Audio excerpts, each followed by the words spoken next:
The previous episode ended with Laban entering on Luna and finding her holding his pen, through which she had seen his past. So when he saw her, she felt nervous. He went over and took it from her, angrily saying, "What do you think you're doing?" She looked at him nervously and said, "I'm sorry. I didn't mean to pry into your private memories. I was simply hoping to glean something from it related to the work."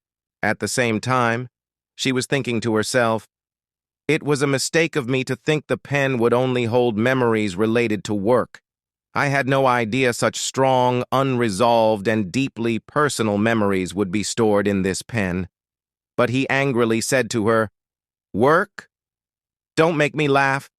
You must have been digging through my memories to find my weaknesses." But she said, "That's a misunderstanding. I really just wanted to find something to help me understand the work." But Laban didn't believe her and looked at her, laughing and saying, "If you're so worried about understanding the work you have to do, I'll be sure to bring you all the relevant materials immediately. And if you can't finish everything in a week, I'll reconsider this incident." Then he left immediately. And she felt sad about what she had done and the situation she had put herself in. After Laban brought her everything related to the work, she was shocked and nervously said to the maid, "Is this all?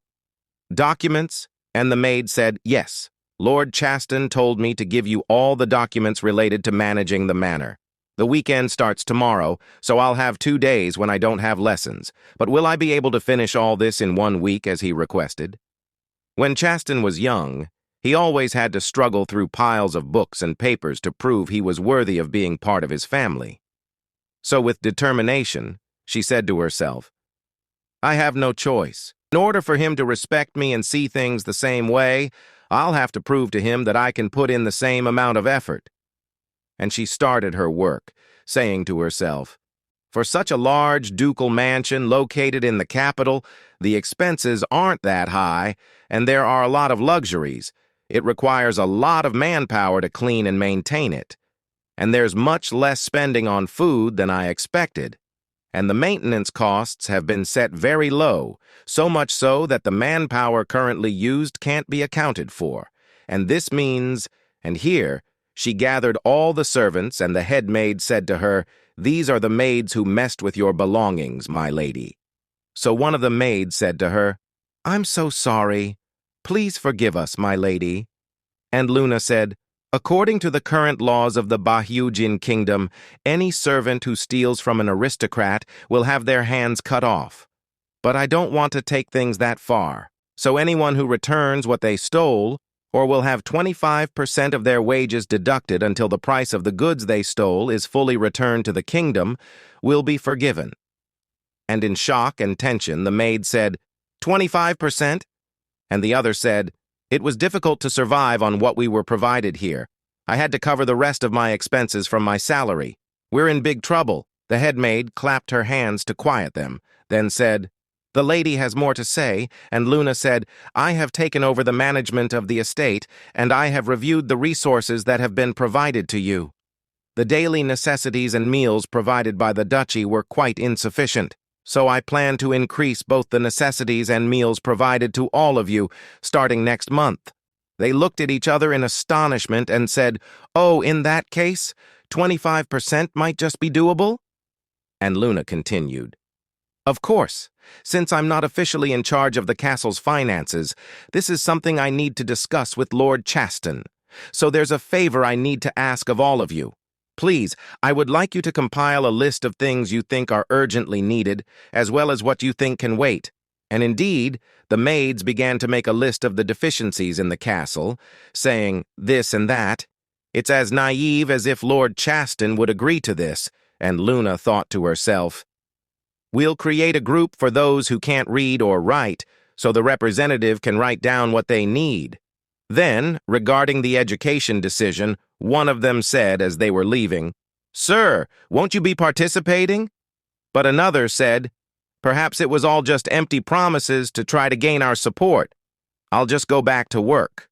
The scene shifts to Luna working late. She says, "Fewer people participated than I expected. It might be difficult to convince Lord Chaston of the need for this if the participation is too low. All the data here is mixed up. I'll need a day to organize it all.